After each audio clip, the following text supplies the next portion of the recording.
All right. Hello, everyone, and welcome back to the SoulCast. It's been a few weeks, and I do need to issue a little bit of an apology. I know I forewarned everyone about this, but I've been out of town the last couple of weekends, which is usually when I do my recordings. But like I mentioned, a while ago, sometimes things get in the way. So rather than a regular schedule, this is one of those things that's every couple weeks about, but. This is one of those longer waits, unfortunately, but hopefully got a really good podcast set up for you this time. On this episode, we're going to take a look at a character that is still very much used, although I think her usage has dropped a little bit since the patch. But still, you're going to see a lot of them out there, and that is Natsu. So with that, based on actually quite a few recommendations, I brought on our guest for this one, who also was a guest on the Tekken podcast, and I know a lot of people liked him for that because he's very, very thorough on the characters. So hopefully you guys will enjoy this episode. So with that, allow me to introduce my guest, KAB, or as I probably should have known him, Killick Beast. What's going on, man? What's going on? So obviously your roots actually begin with Caliber.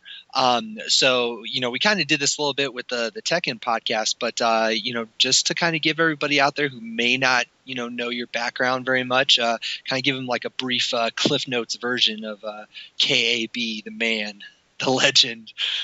Basically, I started out playing. I loved all kinds of fighting games when I was growing up, and Tekken was my main game for a really long time, or I thought it was.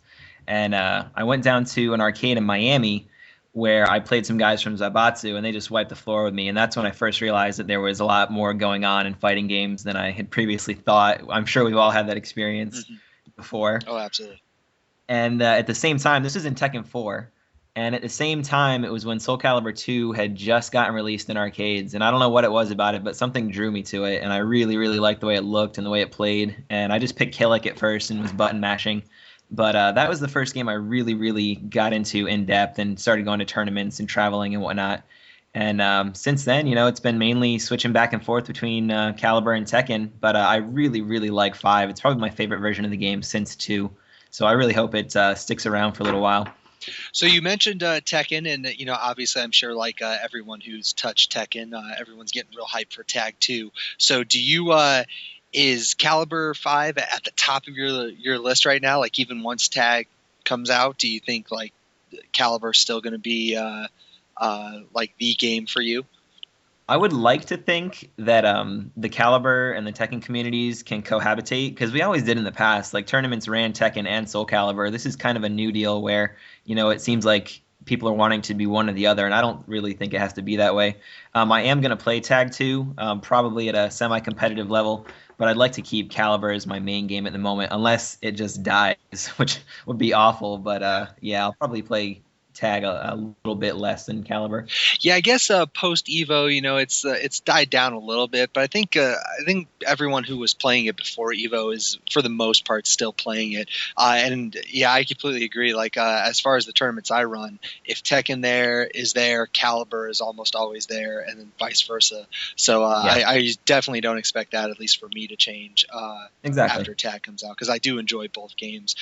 Yeah. Although ironically, Caliber, at least Caliber 5, doesn't really play towards my kind of style. I'm very good at getting worked in Caliber. So, but it's a fun game. It's a good game. So hopefully it doesn't go anywhere. But with that being said, so you mentioned Killick. You started with this. So what made you go to Nazi, or Natsu, or I guess the new form of Taki? Like what made you switch to that rather than doing like Jiba? Well, in the end of Caliber, I was a Talon player. Talon, I think, was the character I was most known for. Mhm. And then when 3 rolled around and just completely overhauled her, and I didn't like the way she played anymore, I switched to Lizard Man, and I was a Lizard Man player in 3 and 4. And then once again, they overhauled him in 5, and I didn't like the way he played. So I kind of shopped around for a little bit when the game first came out, and ironically, Jiba was one of the first characters I went to. And I liked him a little bit. I didn't think, he was going to be my main. I messed with Ezio for about a week and decided that was not my main either. And then just really liked the way Natsu was looking and playing, and so I spent a lot of time working on her in the beginning, and I've just stuck with her since, pre-patch, post-patch, and everything. And I don't think I'm really going to change. I'll probably stick with her throughout the life of the game. Gotcha. Very nice. So before we actually jump into the Natsu, strategies and discussion, just real quick for everybody who's listening to the podcast, I do have some news regarding this podcast at the end that I'll share once we're done with it. So I just wanted to throw that out there.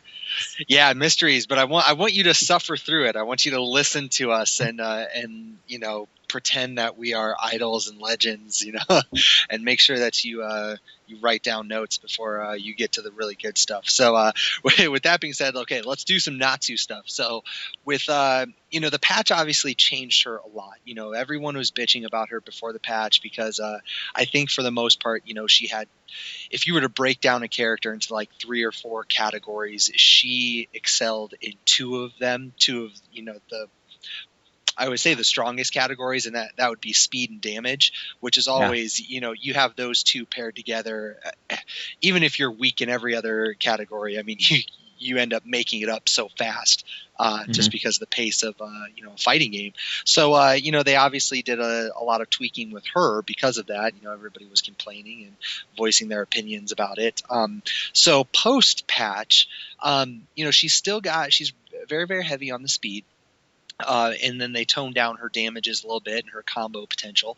But I guess let's start there with her strengths. So, I mentioned the speed and damage. She used to have that. Everybody still knows that she's still a really, really fast character. But aside from that, like, where do you see her strengths? And I mean, I guess if maybe there's stuff that I don't know about her damage, maybe she still is, ridiculous on the damage end. But I guess for things outside of damage and speed, like, where do you see her excelling as a character? It's kind of weird. Like, I feel like she can play a lot of different games really well. Like, she's not really known for a ranged character, but you do have a couple tools that you can deal with, kind of like a zoning approach. And those are mainly like A plus B and 6-6B. They cover a decent amount of space. A plus B does not have the reward on it like it used to pre-patch, and that was one of the big losses that we felt pretty heavily when the patch came, was that there was no more combo off of it. Now it's just a standalone. You get 35 damage off of it. There's no real follow-ups to it. But you pretty much touched on exactly what makes her good, and it's the speed and the ability to do decent damage. I think she has a pretty good ring-out game, in my opinion. Obviously, she has the reverse ring-out throw, but she just puts so much pressure on the opponent when their back is to a ring edge or a wall. She has so many tools that are able to ring out from or wall splat from that situation. Yeah, and I guess from playing against her, because even though there's not a whole lot of people who play around here anymore, one of the guys that I played with, that actually Billy, aka Zero. Yeah. Well, I guess he used to be 000 back in the day, but he was a Taki player, and when the game first came out, he's real heavy on the Natsu, and I noticed, like, she still has a really, really strong Oki game, but to what you just mentioned with the ring outs and everything, just in general, her knockdown game is like retarded. Like, she's just always knocking you down, even if she's not getting follow ups. Like you mentioned after the A plus B, it doesn't matter, because she still knocked you on your ass. So like you're still on the defensive and trying to get your bearings in that sense. Out of curiosity, you mentioned the grab. Does she have anything else, any other grabs that ring out other than the one? She only has the A throw, Brave Edge throw that rings out behind her. Technically, her back throw will ring out behind her as well, but that's kind of like a random, like your opponent was doing a move that exposes their back and you happen to grab at that moment. Yeah, super situational. Yeah. Okay. So, is there any other notes about the speed before we, or anything that you can think of? Or? You have to recognize the fact that she has the two of the fastest moves in the game. Her natural A is the fastest in the game. It's 10 frames. No other character has that. So that's a really big deal. You can punish a lot of things that no other character can. And her AA is kind of piddly damage. It's only 18 damage. It gives +2 on hit.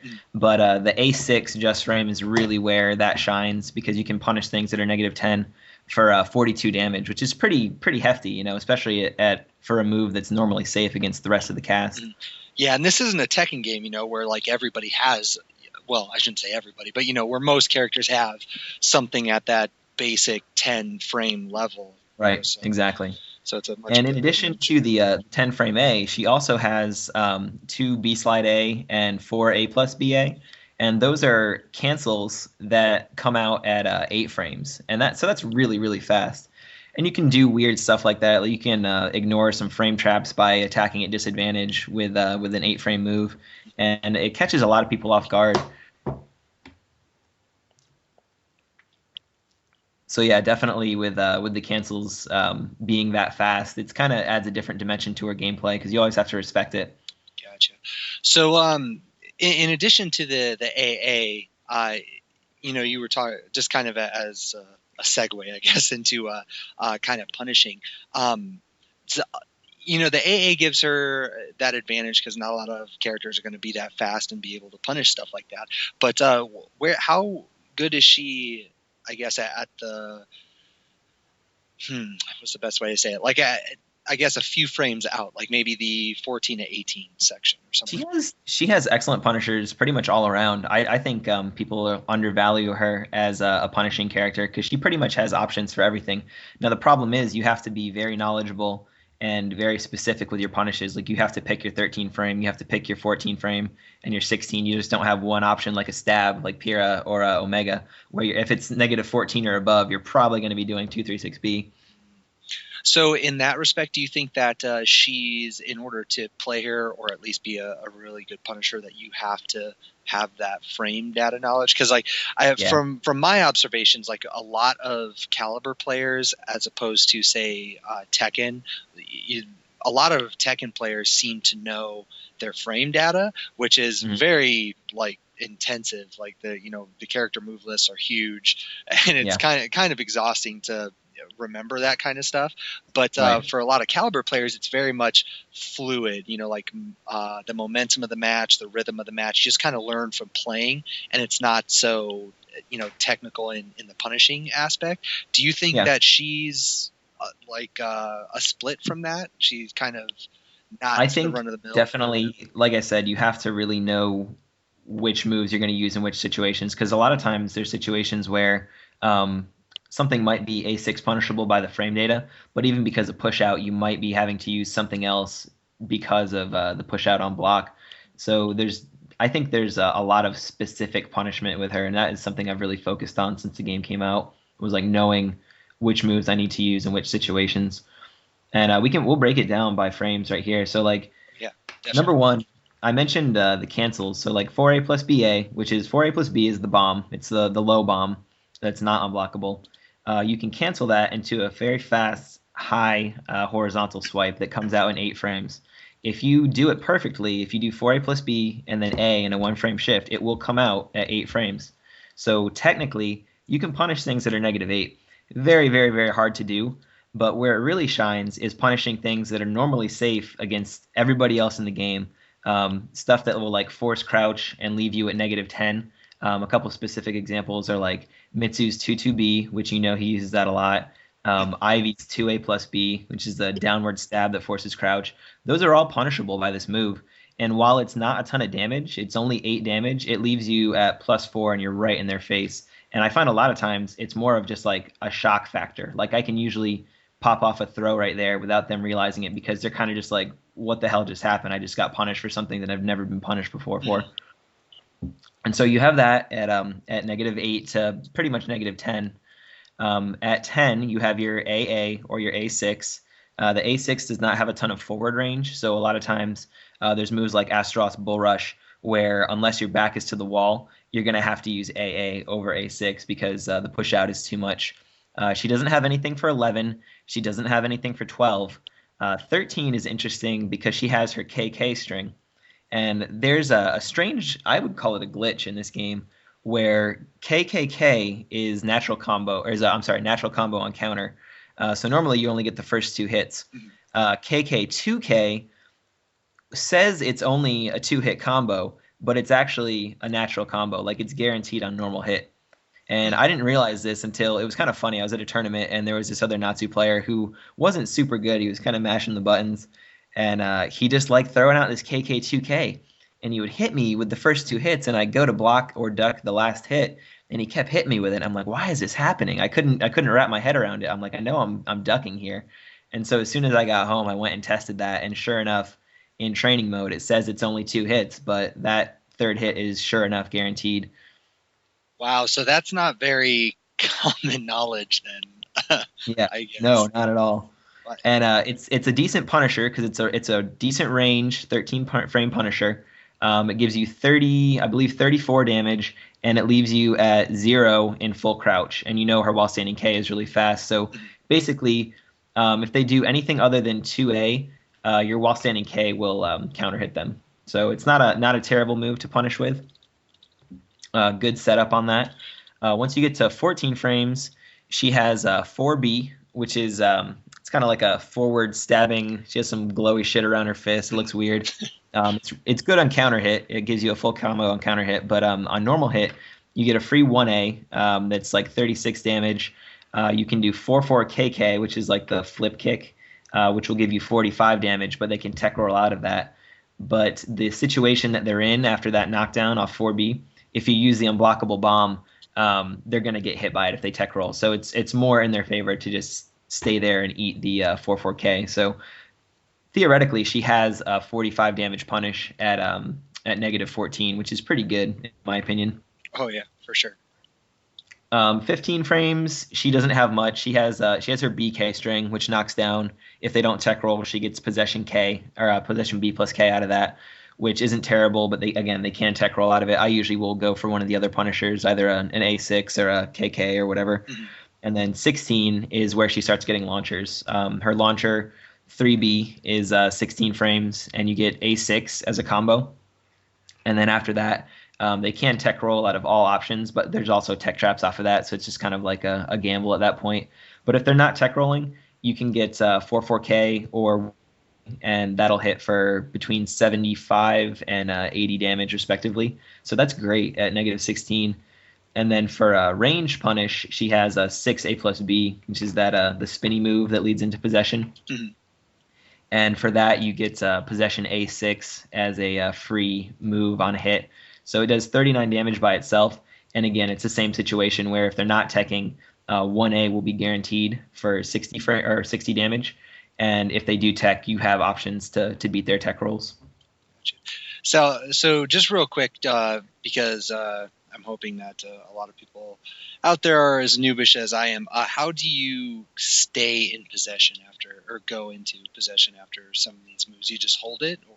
So she has different inputs for it. The natural command for it is just to do quarter circle back, 2-1-4, and it'll put you in possession. And then she has, I'd say about 8 to 10 different moves where if you hold forward or back, depending on the move, it will shift you into possession. So this one move I was talking about is 6A plus B4, and that'll take you into possession. And then it's plus 11. 6A plus B4 is plus 11 on hit, which is crazy. Mm-hmm. And that allows you to connect the PO A6 or a POK. One thing to note is there's a couple characters in the game that it doesn't work on for some weird reason. There's hitbox issues.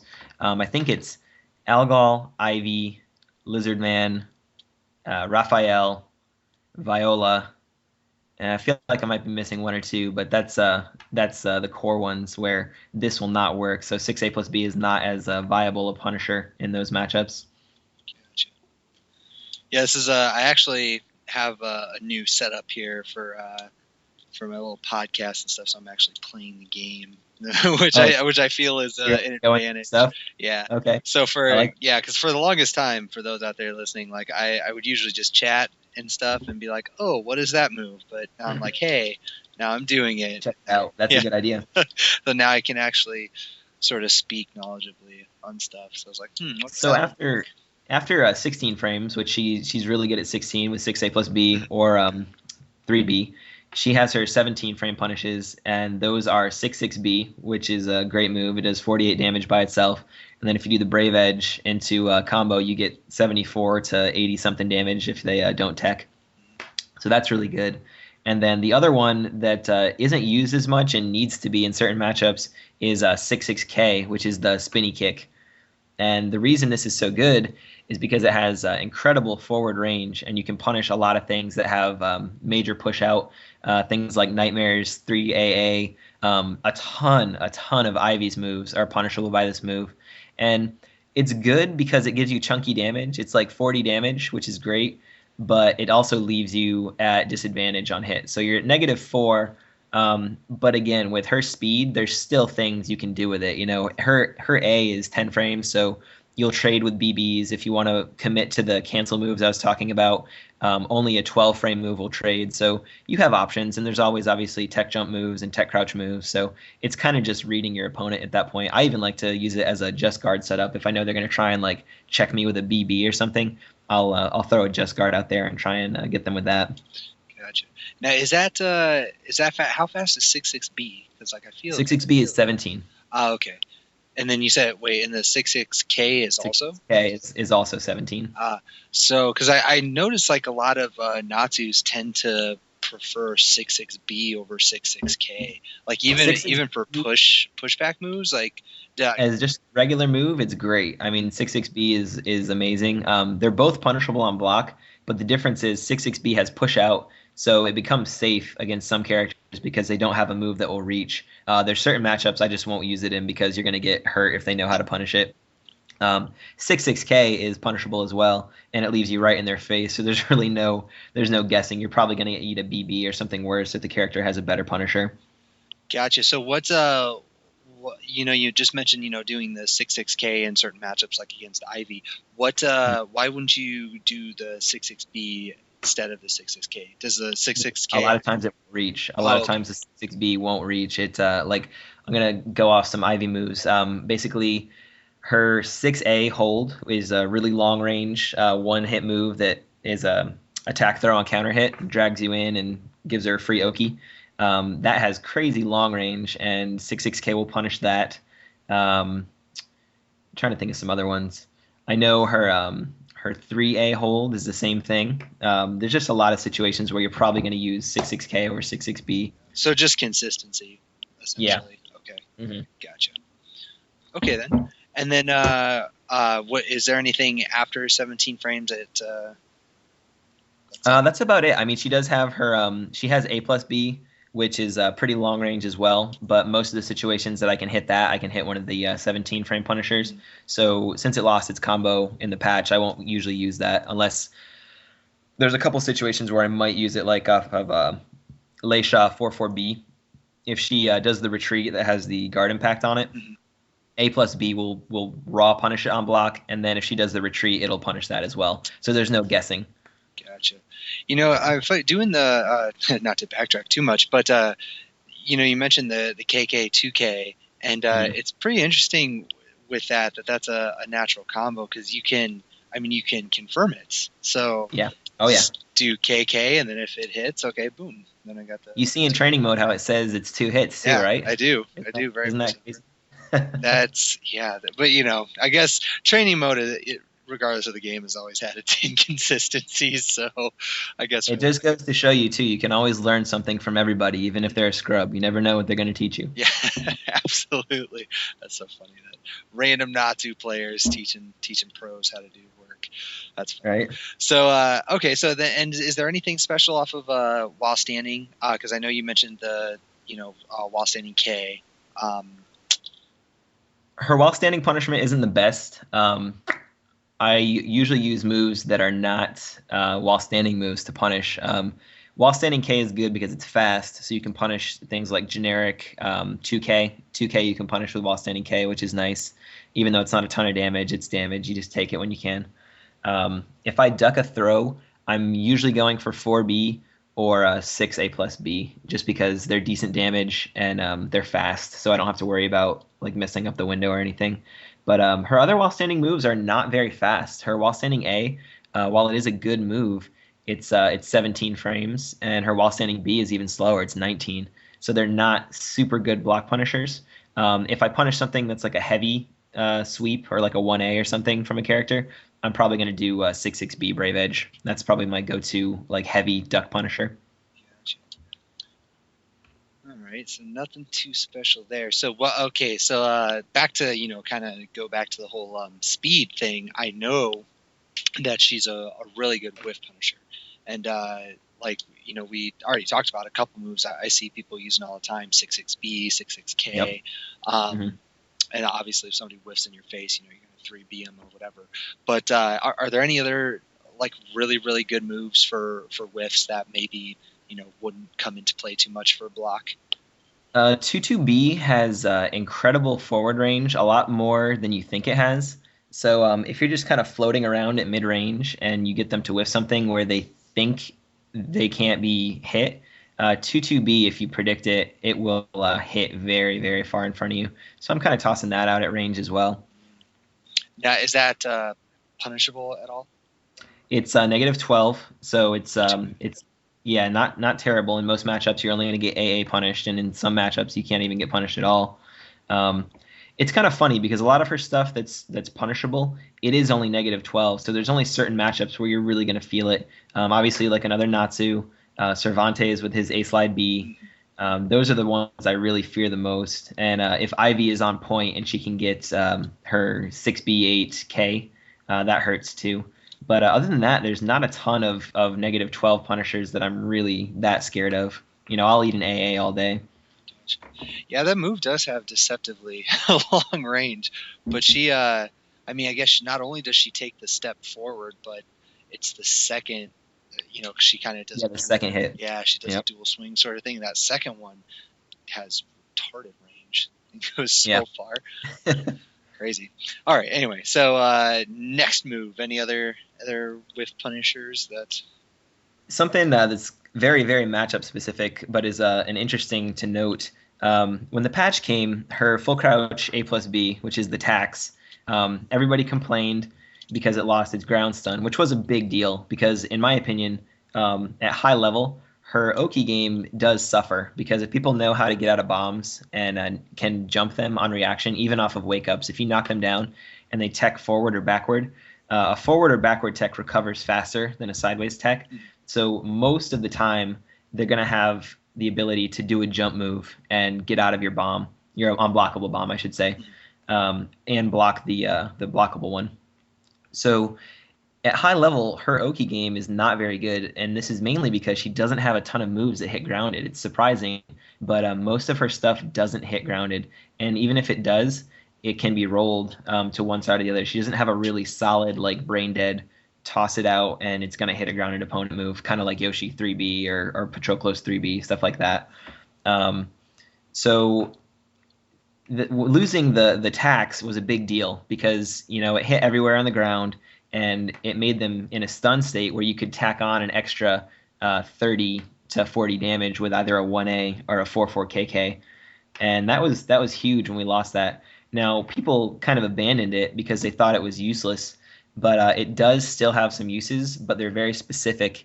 And if you're not very, very comfortable with Natsu, you're not going to see these. And so the main use of it, number one, it's a pretty fast move. It's 15 frames. It's special mid, so it can be blocked standing or ducking, so it's not very good in that sense. But as a counter hit tool, it's still very strong because they get a toe hop stun on it, and it's kind of weird. You have to know which character you're fighting against because right-footed characters, or right-handed, I should say, fall one direction, and left-handed characters fall in a different direction. Oh. So you have to know which combo to do on these characters. But I believe it's the right-handed characters. They eat a full stun combo with the 6A+B, 3KK into 1A, or if you're by a wall, you get the wall kicks. And then the characters that don't get hit by that, they eat a 3B into the A6, and it hits them in the back so that they're splatted right at your feet, so there's guaranteed damage off of it. There's no teching out of it. You can pretty much get your damage off that. So that's really strong. But the really interesting property of this move is on normal hit, it's +10. And it's odd because being a special mid, there's not a lot of situations where you're going to be able to hit this on normal hit because they can block it standing or ducking.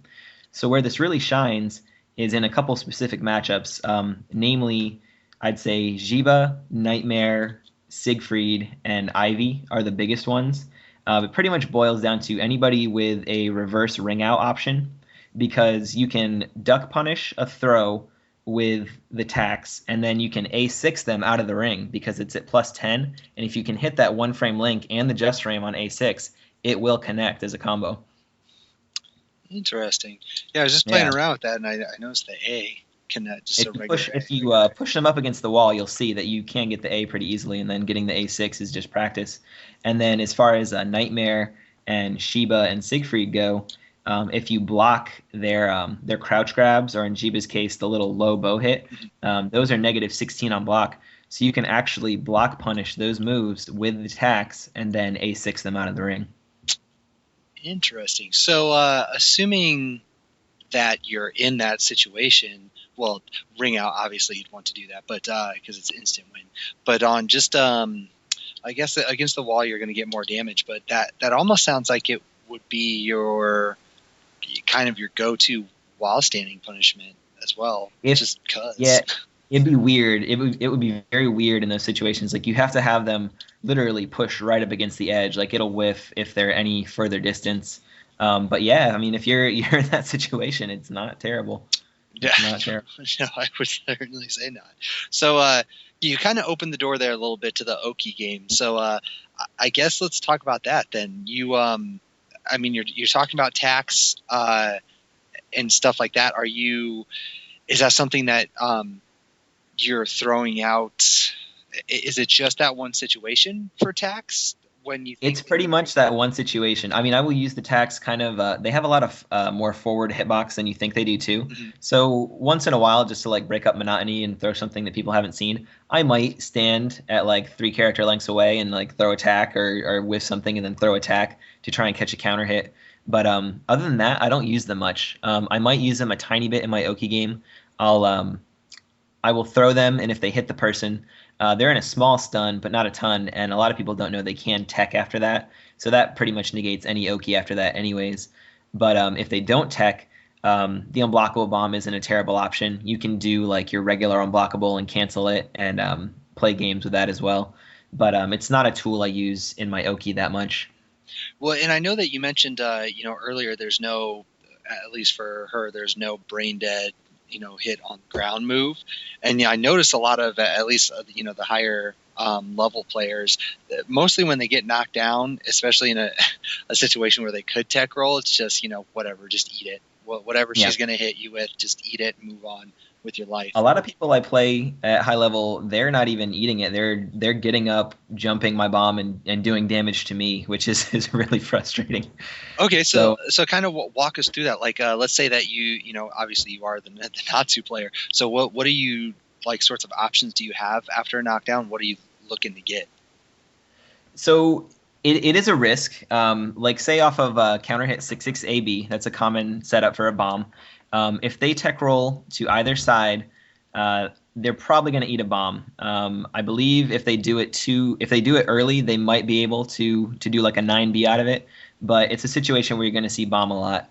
If they tech roll backwards, they get out of the bomb totally. They don't even have to jump. They're just free. So in like that situation, there is a couple moves that will catch them in their backwards tech for good damage. You can catch them with a 6/6B, which is 48 damage, so that's good. And you can also catch them with 6/6K. It's kind of funny because 6/6K is one of her go-to tech trap moves, and if you screw it up and they block it, you're going to get hurt. So it's almost, you have to be really confident that you're going to get the timing right, or else you're going to eat some block punishment. But something that's a little dirty and like more high level, if you notice somebody that is jumping your unblockable bomb on reaction, you can maybe eat a couple of those in preparation for something down the road. And if you get a knockdown at the edge and you just see that they're jumping on reaction to your unblockable, like flames or whatever, you can go into her regular unblockable half circle forward B and cancel it and do an A6, and it'll hit them out of the ring or just splash them in front of you, and you get pretty good damage off of it. Interesting. Not guaranteed, but just some stuff to play with if you notice these things going on. Oh, well, yeah, getting the full charge unblockable, it's pretty pretty situational usually. So in general, my go-to Oki moves, 6K is really, really good. 6K hits grounded. I believe both directions. Sometimes if they're off axis, they can roll out of it one way. I believe it's to their left, but it hits pretty reliably on ground, and it's a mid. So it's one of my best Oki go-to moves. It's 20 damage, so that's pretty good for hitting grounded. Other than that, She has 2K, she has 1K. Both are, punishable and not that much damage. She has 1B, which is not terrible, and 2B. 1B is a little bit faster. It's 16 frames as opposed to 2B 17 frames, and same damage, I believe, on those. But those are her other mid options, and that's pretty much it for her grounded hitting moves. She doesn't have a ton of good stuff in that regard. 1A, I guess 1A is there as well, but it's really slow, so most people are going to be able to block it on seeing it. Gotcha. So let's say, now obviously if somebody tech rolls you, you're going to do the unblockable bomb, because that's going to give you the most reward. But I have a feeling that there's probably other stuff that you do if you see that people are getting up and jumping that, as opposed to the half circle forward B unblockable. The main thing is the unblockable isn't to let the unblockable go. You do the unblockable just to get the flames so that it triggers them to jump, and then you cancel it with guard, and then you do A6. Oh, gotcha. Yeah. I see. So wow, so it's not even the same. Okay. Yeah, you're just trying to get them to react to the flames and want to jump, and then the A6 will hit them out of the air. Gotcha. For good damage, and then you get the splash on it, so it'll you get a little extra with a 1A or a 4-4K or whatever. Nice. So are you still doing A6? Let's say you're just like an infinite stage or something like that, or you're not anywhere close to the edge. Are you still doing the A6 to try to catch them out of the air, or is there something better? I will do it on occasion, but most of the time I'm not. I don't usually go for it unless it's like a high reward situation. I usually do it I save it until I have like a ring out opportunity. Okay. I'll just do something else for Oki at that point. Gotcha. Okay, so fill me in on what the something else is if they get up and you know that they're ready for an unblockable catch. So if you have good advantage if you knock them down with like 6/6 AB. So if you know they're just going to tech up, obviously just run up is your basic option. You could run up throw, run up 6/6B. And again, outside of bombs, her low game is not super strong. She has 4A, which is a decent damage low. It's 20 damage, puts you into possession. Now the problem with this move is that once you're in possession, if they know how to deal with it, you're pretty much screwed. So if you hit them with 4A and they backstep and do a tech crouch move, there's nothing you can do that can beat that. You're pretty much done. Either you just do POK to get out of range and it's kind of like a reset, or if you do anything else, you're going to eat that tech crouch move. So it's not my go-to low. I use it a lot to end rounds, and I might use it as, I poke with it, and then I'll do the K just to kind of get out of range. But even the K, if they sniff that out and they see you doing it consistently, not a lot of people punish POK on block, but it's really, really punishable. And in this situation where you do 4A and then POK as a spacing tool, it's really punishable on whiff. So if they see you doing that a lot and sniff it out, they can hit you pretty hard for that too. So 4A is not the best low. 1-1A is an okay low. It's out of 8-way run. It's 2 hits. It's a low and then a high. If they do block it, you're going to get hurt because it recovers pretty slow after they duck the high. It's 26 damage, so that's nice. But again, it's negative on hit. It's -4 on hit. And these negatives don't mean as much to Natsu because she has her 10 frame and her 8 frame. But you are still at advantage, so you have to be cautious of that. On counter hit, this move is interesting because if you do the 4A plus B bomb and they don't tech roll, it will hit for additional damage. I think you get like 40-something damage out of it. And if they do tech roll, you can hit them with 6/6K, which catches to all sides. So you have a pretty good 50-50 option there to get a little bit more damage. Gotcha. So when they tech roll, interesting. Because I would imagine like in that sort of situation, there's really nothing you can do other than just run up and start running rough. your game. Okay. Yeah. I was thinking there was like something big, like hey, you're gonna eat this crap if you do that. Now, off of these moves that knock down too, it is interesting because if you do see an opponent is willing to just sit there and either take the bomb hit or just not do anything, you do get some free grounded hits if they don't tech off of a lot of things. Like I was just saying, off of 6/6 AB on counter hit, if they don't do anything at all, you get a free 1B or a 1K. And there's a lot of moves that are like this. Her 8A, here's an interesting move. 8A, it tech jumps, obviously, because it's a jumping move. But if you do 8A, it's a mid. And if you do 9A, it's a high, even though it looks exactly the same. It's weird. It bothered me a bunch. And in training mode, even the 9A will say it's mid, but people can obviously duck it. So I usually do 8A. I won't even bother with 9A. But if you knock down with that, you get a free 6K. Off of 6AK, you get a free 6K. Off 6AB counter hit, you get a 1B. Off 33K, you get a 6K. Off of, let's see what else we got. Off of 44A, you get a 6K. So there's a lot of situations where if they're committed to not tech rolling, to not eat the bombs, you can get some free damage out of that. I mean, it's small damage. It's usually between 10 and 15 damage, but every little bit helps. And if you get a situation where 6K works, then that gives you 20 damage. So it's always worth tacking on there. Nice. Very interesting. That 9A, that's very weird. But isn't it? Yeah, but I guess a lot of moves kind of have those weird properties when you're jumping backwards. The hitboxes like start getting goofy. Just because, so they won't knock down. Like if you do the 8 or 9 version of some characters' jump moves, it'll knock down, but their 7 version won't. Yeah, and it seems that's the same way with the 8 and 9 as well. Not only is it high, but at least when I'm doing it right now, the 9 doesn't even knock down. So yeah, interesting. One interesting thing to note about her basic low kick, which is 1K in her case, not 2K. It's pretty standard as far as 2Ks or 1Ks go. It's pretty quick. It does crappy damage. It's only 14 damage, and it leaves you at -2. The interesting part about this is at -2, a lot of characters, when they get hit by this, is their reaction is to do kind of like a check BB. They'll just throw out their quick mid BB to stop you from continuing any offense in that situation.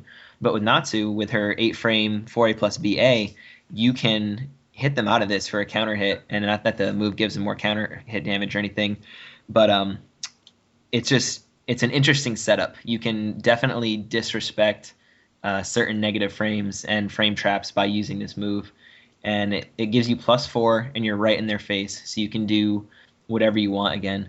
And then it just leads to really, really interesting games to play off of 1K and like 2KK, because obviously if you're doing 1K and then the fast high, they can 2A you out of it, but then that leaves them open to you doing, like an 8A mid and knockdown, and it just leads to some really interesting mind games there.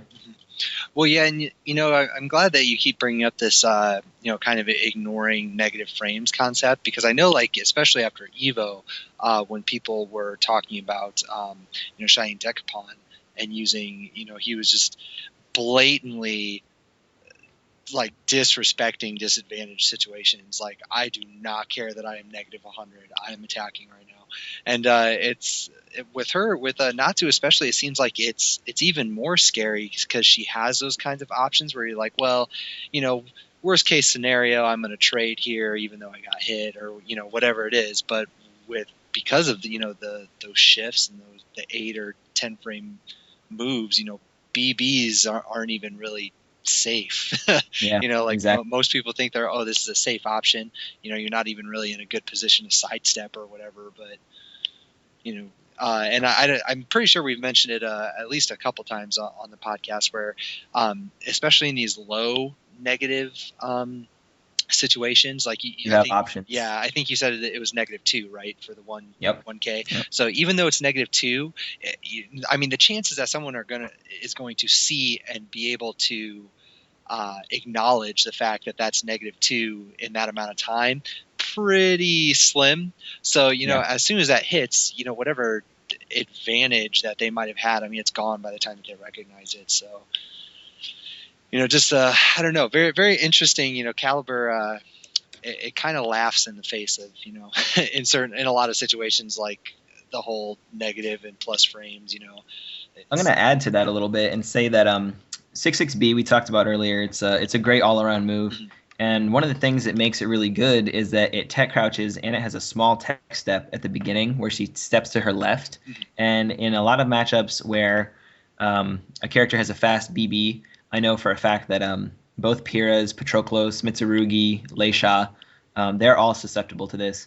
But if you have a move that's -4 on block, Natsu, I should say, Natsu has a -4 on block, or anywhere from -4 up to -6, and you follow it on block immediately with a 6/6B, if they retaliate with their BB or Mitsu's 1B or even AAs, they will get hit by the 6/6B. It just looks like you go right through their BB and you hit them with your 6/6B. And so you can set this up a lot of ways. My favorite ones, her 6B is only -6 on block, while standing A is only -4. 4K is only -4, and let's see, 8K also -4. So she has a lot of options. Oh, 22A. 22A is -6, and 22K is -7. So there's a lot of these situations where if you get a good read on somebody and you throw something out and you see that they're consistently doing BB afterwards, you can cut right through it with your 6/6B and hit them for 48 damage, or if you want to tack on the Brave Edge, you get 70 to 80 damage. That's interesting, especially with the 22K you mentioned, because that's -7. That's even outside the range that you just mentioned. So yeah, it's kind of a range thing in that situation. If you get them to block it, it's a little farther away. Gotcha. That's so I presume that it's the partial sidestep that causes that to happen, It's the sidestep. Okay. Yep, exactly. Because I noticed that move 6/6B has a tendency to go under highs a lot.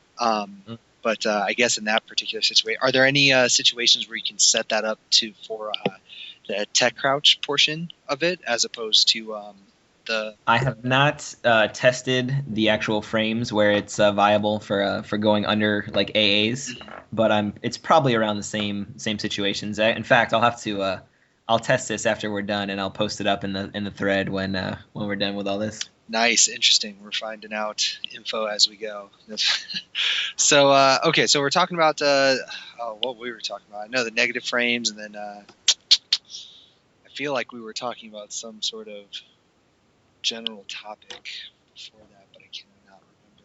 I think in general, like with Natsu, you have to get your damage like every little space you can, because I feel like the better players you play are not going to be eating your large damage things as much. So things like counter hit while standing K and your bombs, you're not going to be hitting those as often as you would like. Obviously, we'd like to hit those at every opportunity, but it's just not viable. You come across these people who just have such good defense that it's not likely that they're going to hit.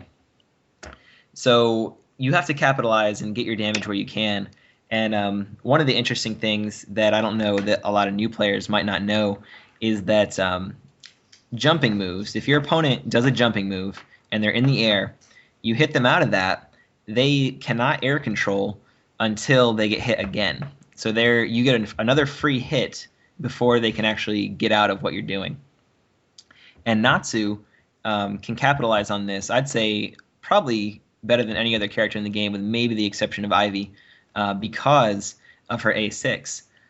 So a lot of times if I'm doing a move like 22A or anything random and I get a hit where it knocks them into the air out of their jumping move, I will follow up with that A6, and you'll get them with the hard knockdown, and then you tack on your free 1A or whatever else you want, and you just turned a 20 damage poke into almost a third of their life bar, Interesting. I was not aware of that air control thing. So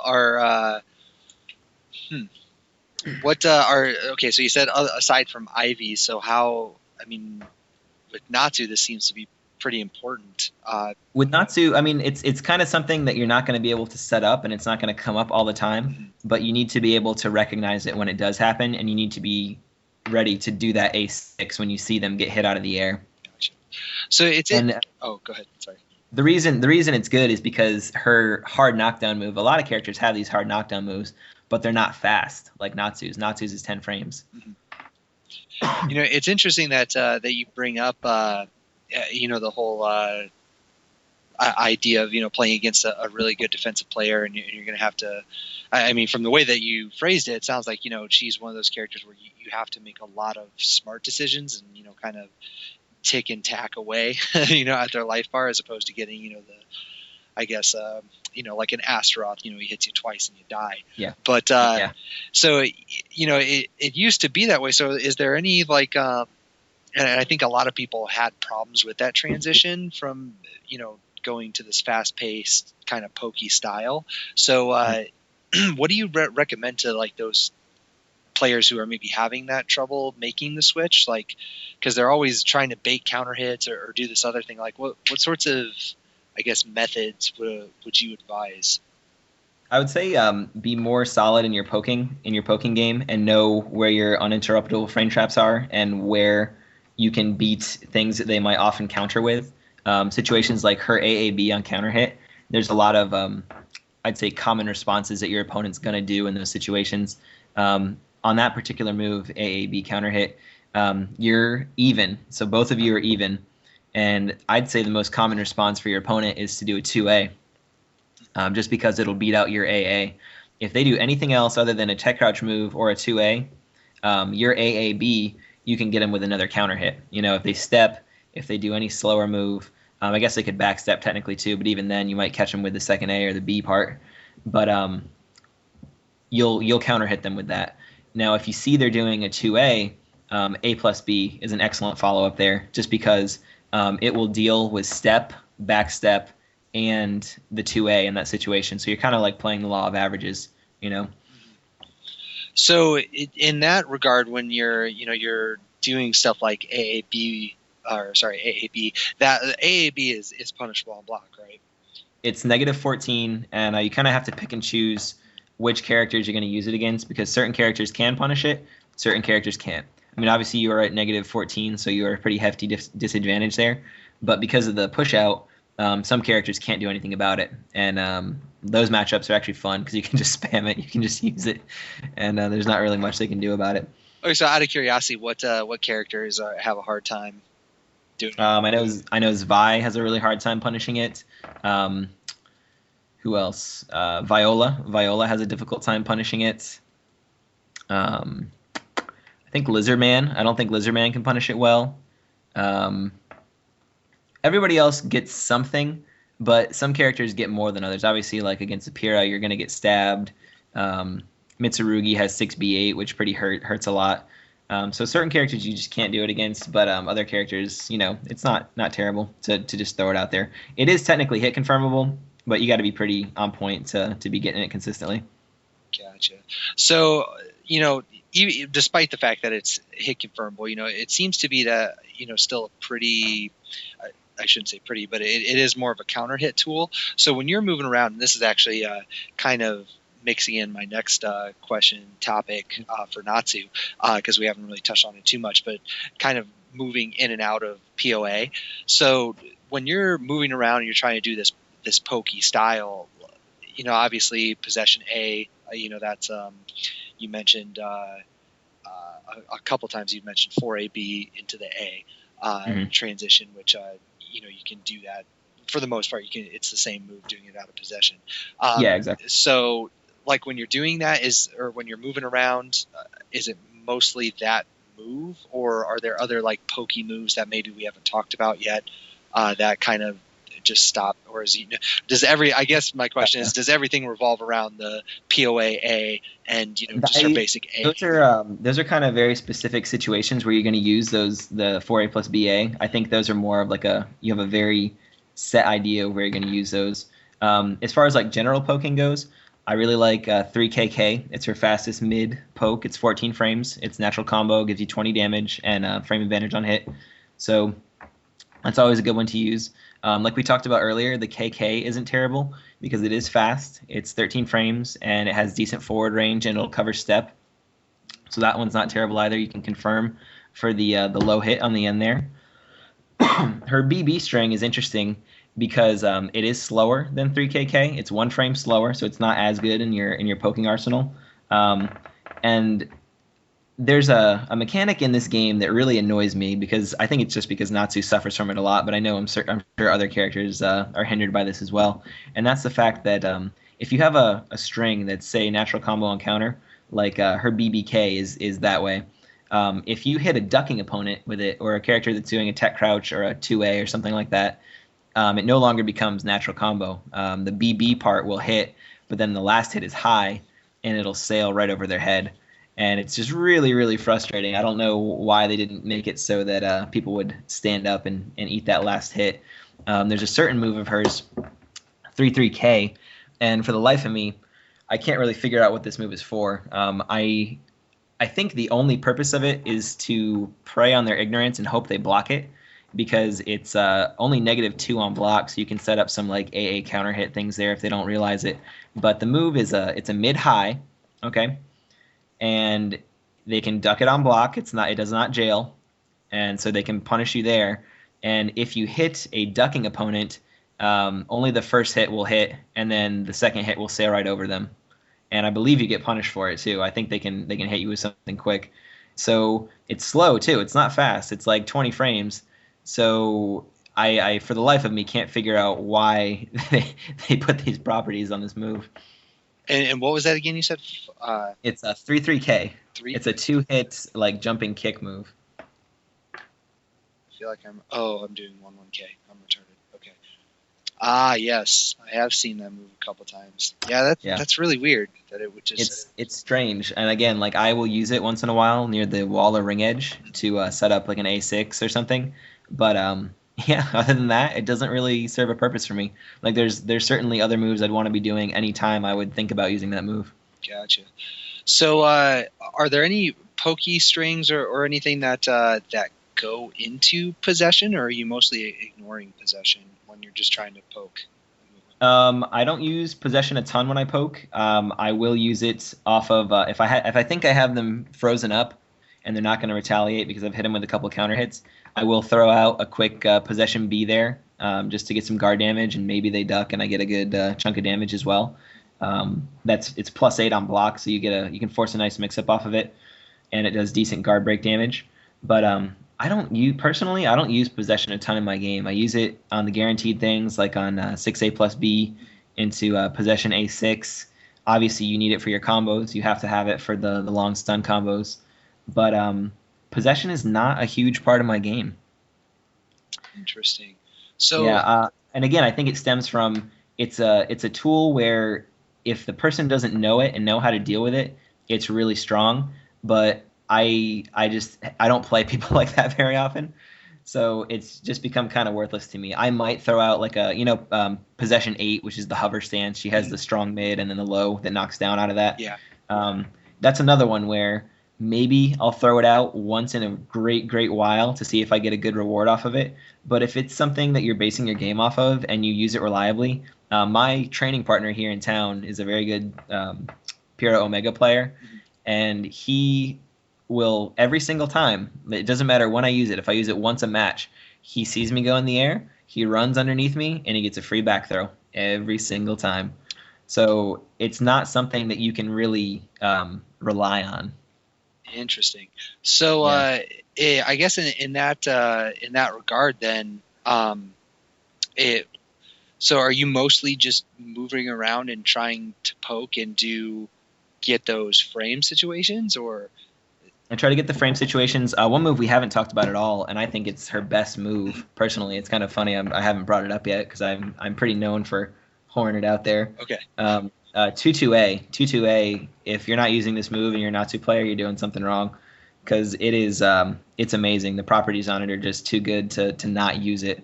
It's not very fast. It's 19 frames. It's a mid horizontal. It comes from a sidestep, so you already have some sidestepping on it. It does have a small tech step on it, and it tech crouches.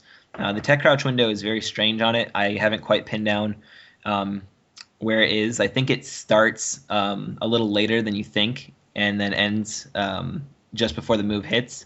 But it will go under a lot of things and go around a lot of things. And the good thing about this move is on normal hit, you get a lot of advantage. It's +7, so you can force a nice mix up there. But on counter hit is really where it shines. And it's because you can link anything that's 13 frames or faster into it. The common options are AAB, and I personally just like to do A6 anytime. Like, obviously you want to do it near the wall or the ring edge, but I like to do it just so I'm in practice. It does 1 more damage than the AAB, which isn't really negligible, or it is negligible, I should say, but you also get the knockdown off of it, and that's always nice. And near the edge or the wall is where this move really shines because you can turn it into disgusting damage combos or free ring outs pretty easily. Gotcha. Yeah, that seems pretty silly. The combo damage and 60 damage for, and you said what was it on block? I would imagine it's pretty safe. On block, it's -6, so it's also really strong. So I've been playing some people online that are wise to the fact that I use this near the edge a lot, and they're anticipating me using it and then using it again to try and corral them towards the edge. And it will not hit them if they step and then block because I don't know if everybody's aware of this, but you have 20 frames where you can't block when you step. So being at -6, if they step and then guard, my 2A, my next one will not counter hit them. The fun part is if you know that they're committed to trying to stepping and getting away from that ring edge, you can AAB them and you'll counter hit them with your AAB because it's fast enough to catch their step. There's just all kinds of silly games you can play with it. I like personally, which we haven't really talked about, but I think Just Guard is a very, very important for Natsu to learn and to master. And it basically is just an extension of her being such a good block punisher at the low numbers. Because things that are normally safe, even on Just Guard, are not safe to Natsu. Or things that normally a character can only get like their AA punish for 20 damage, she can turn that into 44 damage with A6. And I just think it's a really, really strong tool.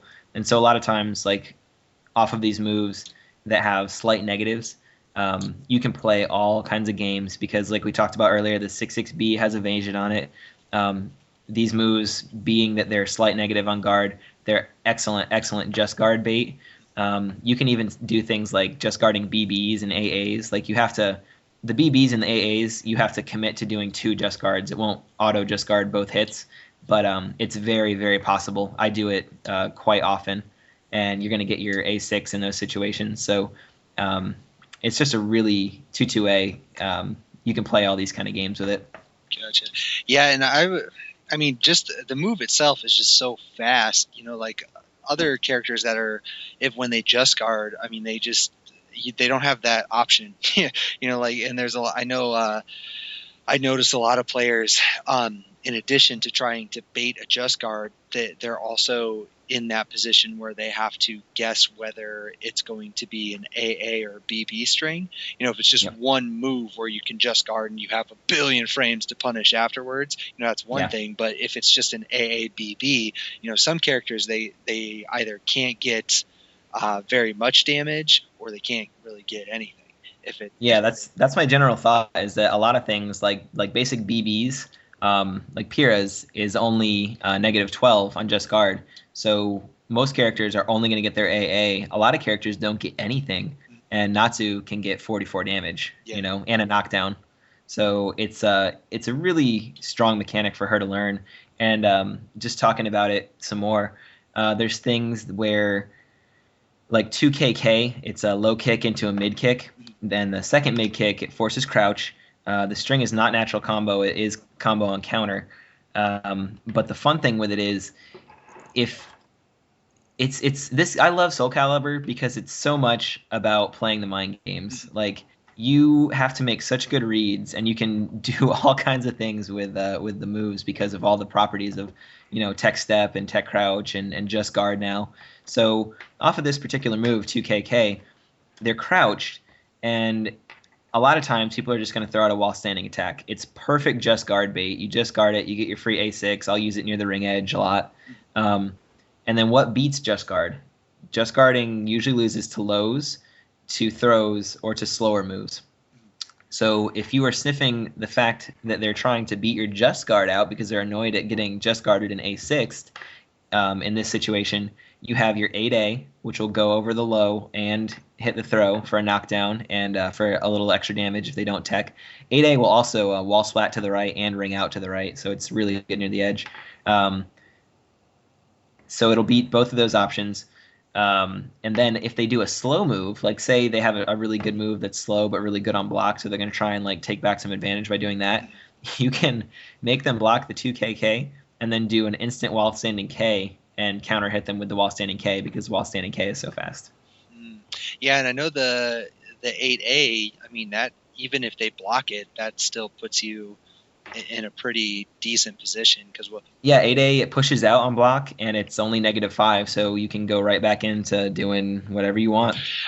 Real quick, just because the -5 kind of has me thinking about this. We talked about the 6xb situation earlier that you were talking about, how it goes around, some Yep. BBs and stuff. Does that apply It does. to the Brave Edge version? Yeah, it does. Okay, because I was gonna say, because the Brave Edge, the 6xb, that rings out, right? It does. Yeah, so that's still pretty scary, right? Right It's next scary. to the edge. The 6xb Brave Edge in that situation in particular is kind of like a love-hate situation, because you can't react to the fact that they're doing a move and then pick the Brave Edge. You have to commit to it beforehand. It's not one of these Brave Edges you can hit confirm. Mhm. And if they don't do anything and they're good, you're probably going to get ducked and you're probably going to get while standing punished. So sometimes, like if I'm low on life, I'll just do the 6xb and not go for the Brave Edge, just to not risk the heavy punishment.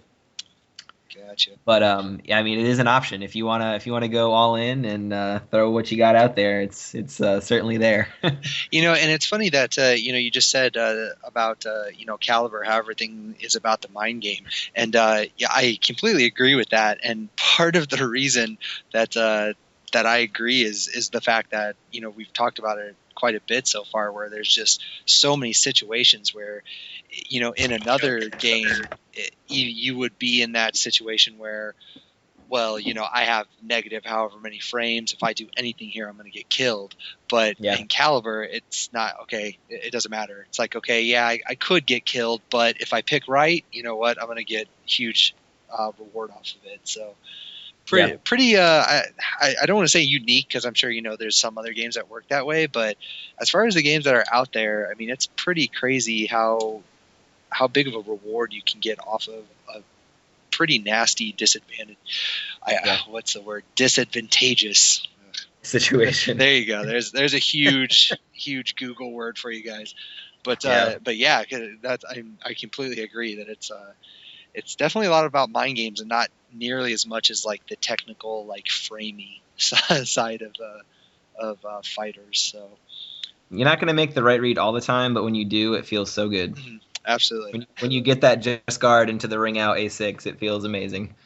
Yeah, and I remember I actually have flashbacks every once in a while from whenever I just guard, because I'll be completely honest, I'm not very good at it. I'm just not. But I used to play. I don't really play 2Ds at all. I rarely touch them, but I did really like Third Strike. And a lot of people compare it because of the parry system. And ironically, I actually was really good at parrying in Third Strike. I was really shitty at the game, but I was really good at parrying, and it just has flashbacks where you're like, oh man, that was a sick ass parry or whatever. Oh yeah. Anyway, but enough of the nostalgia. Okay, back to the Natsu stuff. So okay, so we're talking about those the just guard situations. To kind of keep going along with the just guarding. So it sounds like whenever Natsu is evoking a just guard, that it's mostly in an offensive situation where, okay, I've put us both in this situation now. Now we're going to have to mind game it. And I noticed, like a lot of other characters, they're usually using it in a defensive kind of situation where they're going to get lots of reward off of it, but they're mainly playing a defensive style. So are you is Natsu one of those characters where it's mostly a bait the just guard rather than I'm just going to try to be defensive about it and do it in between your strings and stuff like that? I think in general every character needs to have the defensive just guard. Like you need to be able to just guard all the other characters' brave edges and certain slow moves, obvious stuff like that. Yeah. That's important for everybody. But I feel like something that hasn't been fully utilized yet, and there's a couple players that are doing it, but it hasn't really caught on across the board, is using these just guards in these situations. And part of it, I think, is because for a lot of characters, the risk is not worth the reward, and for Natsu, it's not that way. Like it's worth it to throw out some random just guards at times, like when you're at a disadvantage. And a lot of her moves lend it to this. There's certain moves where people know that they're negative on hit. A lot of her lows, the 6-6K, the 1-1A, you're at negative after all those. So like I said, a lot of times people are going to throw out a fast check move after that to make sure you're not pushing buttons. And so in those situations, you are able to throw out one of those kind of like, I call them random discards, but it's not random. I'm definitely using them as a setup there. Yeah. But yeah, I think like I said with Natsu, it's more advantageous than a lot of other characters. So I guess I kind of have an interesting question along those lines then, because we talked earlier a little bit about like certain situations where maybe she would check you, like you just mentioned for hitting buttons, like say the 4A that goes into possession, then doing the possession A after it, or Right. God, what was the other one? 3K into Right. or not 3K, 1K into Yep. the 4A plus BA. yeah, 4A plus BA. So do you think that kind of works against that in a sense, since you're kind of teaching them to not press buttons by doing that? Wouldn't you I'm rather mostly that's I'm mostly using it. I mean, there's only a couple situations where you have disadvantage on hit, and a lot of those situations I will use. I mean, the 4A plus BA is only really useful when you have -2 or -4 because otherwise you're going to be able to interrupt them with either an AA or a BB. I like it in situations where you can't do anything to interrupt her other than a 2A or a tech crouch move. So that's only going to be between -2 and -4, and she only has a couple moves that are like that on hit. I'm mostly using the Just Guard after things on block that are semi-safe between -4 and -6, -7, and I'm also using it after those particular ones that I just mentioned, like 66K or 11A on hit. Those are the main ones I'm using the Just Guard after. Gotcha. So you've kind of sectioned it off a little bit then. Like if it's Oh yeah, really low disadvantage, then you're going to try to check them with a quick move. yeah. But if it's in that mediocre one, okay, that makes a lot more sense. It's just nice to have a lot of options to like not keep things stagnant. Like you always keep them guessing. Like you might go for Just Guard this time. You might go for a 4A plus BA. It's just to kind of throw off their rhythm. Gotcha. And I guess I suppose that you could also, if you're checking them with a possession A or 4A plus B, whatever, that it also uh, creates another layer onto that, because if they try to predict you and just guard you, then you can start doing your anti-just guard strats, whatever they may be. Yeah, So right. so Back with the games. yeah, so I guess yeah, again back to all those mind games. So just to kind of talk about it, since we're talking about Just Guard, what about the guard impacting? Since unlike other characters who a guard impact gives you all of these frames, and since her Just Guard is so good because of the 6A or the A6, is that something that you utilize very often, or do you not need it? I use Guard Impact a lot in situations. I mostly use it for ring out or wall splat purposes. If I use it in open field, she doesn't have a very good Guard Impact game in open field.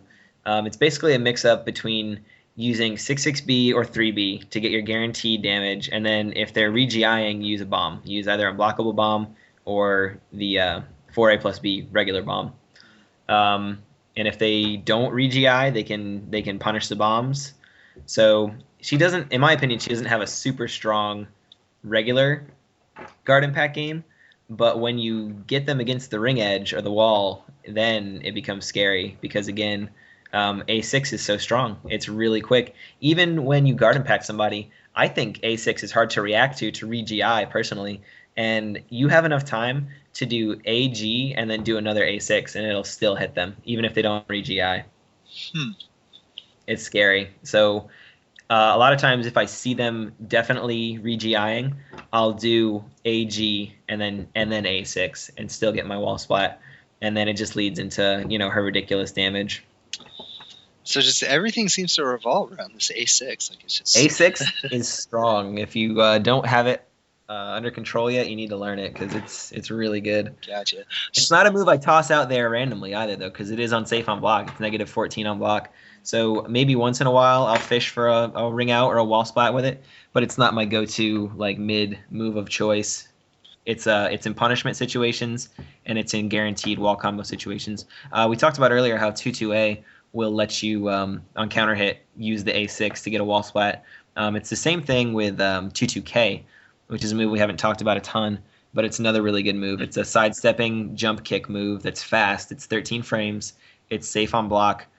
You can confirm it into the A follow-up, which is 70 damage, which is great. That's not anything to sneeze at. But I wouldn't use it near a ring edge because the A is just easier to hit confirm for a ring out. But near a wall, you can do 2-2K counter hit into A6, and that's like her strongest standalone combo. Like you follow up with the whole string, and it's just bananas damage. It's like 200 damage. Jesus. So yeah, it's like a whole life bar. Yeah, it's pretty silly. If you catch them with a tech trap on the end, it's crazy. Interesting. That's the fun thing too. Off of her wall combo. So everybody knows the full combo. It's 2-2A counter hit. You get A6. You get A6 again. 6A plus B4. PO A6. 3 KKK. And at this point is where most people do the wall kicks, which is 4-4 KKK. I like doing the wall kicks most of the time, but a few smart opponents do know that you can tech out of it to Natsu's right, but it's not super beneficial to do so because if Natsu sniffs this out, you can get the unblockable bomb there and reset it into a whole other slew of damage. So most people will just sit there and take the 4-4 KKK, and then at the end of this 4-4 KKK, the last kick that hits them, after you jump off the wall, they're in a tech trap situation where if they tech in the wrong direction, 4A plus B bomb will hit them, and if they get hit by that after the full combo, they're pretty much dead. They're probably going to be done with. Gotcha. So, wow, that's just so much ridiculous crap. I hate that juggle so much, but it's long. I know it's an annoyance for a lot of people. It's very, very long. So, okay, I feel like that was like I had a question and I forgot it. Okay, so we were talking about not to backtrack too much, but we were talking about the just guarding and then guard impacting. One thing I did want to talk about a little bit because we haven't really touched on it too much. We've talked about her 6-6B Brave Edge and then her Brave Edge guard, I guess you could call it, or Brave Edge grab. So when it comes to like meter management, it doesn't seem like she really needs it or cares that she has it. Like it seems kind of funny, yeah. Like I find myself with meter a lot because here's what I use your meter for. I use a lot of it for the A plus G grab, and I try to use it not in obvious places because most good players will know that your back is to the edge. They're gonna do the A throw ring out, so they break A, and you just wasted your meter. So I do it a lot in like other situations where you just a straight mix up. It's good damage, 60 damage. 6-6B Brave Edge is my go-to combo if I hit a 2-2B. That's usually what I'll use there.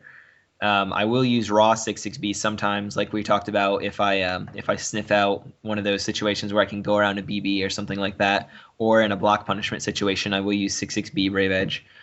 She has the PO Brave Edge, which is the one where it teleports behind. Mm-hmm. And then you have back turn POK, which is a throw. It's mid, and altogether it does like 70 damage, which is really good. Just a little anti-Natsu.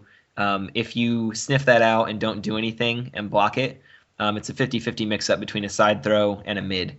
If I just sit there and hold guard after you block my POK, my back turn POK, you can hit me with a side throw. And if I try to duck the side throw, you hit me with a mid. So that's how you deal with that if you block it. It's still really annoying, though. I can't. It is still really annoying. I hit people a lot with it. Oh, yeah. It's really good off the ground. Something people don't do a lot is do 2-1-4 off the ground and then just use it immediately raw. Because most of the time you're seeing it after strings, you're seeing it after 6A plus B4 or BK4 or 4A. Yep. So, and then obviously your super and your guard impact. So I will save some meter for guard impact and super. You don't hit it too much full, like off bombs. Again, I don't get a chance to hit bombs as much as I'd like. When I do, when I have the meter, the super is a great option. It does half-life damage. And if they are anywhere near a wall, like if their back is to a wall, you can do the alternate combo that doesn't have the air throw, where you dash forward and then cancel the dash by doing a back dash. You do A plus B to splash them on the ground, and then you can do 4-4 KKK wall kicks into whatever. So it's a little more damage than you would get. So it's a little, I'd say it's like 60% instead of 50%. But it's good, you know. And then the only other time I'd use the super is if I know it will end around after certain combos. Like if I get a 3 KK, I'm sorry, 3 KKK combo. If I know it will end the round, I'll use it because it's the most damage you can get. Like normally in that situation, you're going to do 1A or 4 KK. So if those won't kill, I'll do the super. Gotcha. Yeah, I would say that's probably the most often expenditure of meter, I guess you could say, whenever I watch a Natsu, is just throwing in the super somewhere to get bonus damage. Because yeah, even the grab, you know, like you mentioned, most at least high level players, and they know, okay, her back's against the wall, don't break A, or against the ring, so break A. So you don't usually see it too often, but yeah. So I guess in that respect, like you know, meter can help in certain situations, but she's definitely not one of those characters that relies on it or really needs it to play her game or anything like that. I just find I always have a lot to GI. It's nice to just have it there. That's true. So you're not, you know, we talked about this a little bit on the Mitsu podcast because, you know, there's a lot of strategy with the meter now that, you know, Caliber has meter, and, you know, if possible, you don't want to just sit there and not use it if you can. Yeah. But it kind of sounds like you're at least when you're playing with Natsu that you're in that club where it's better to have it than just kind of use it willy nilly.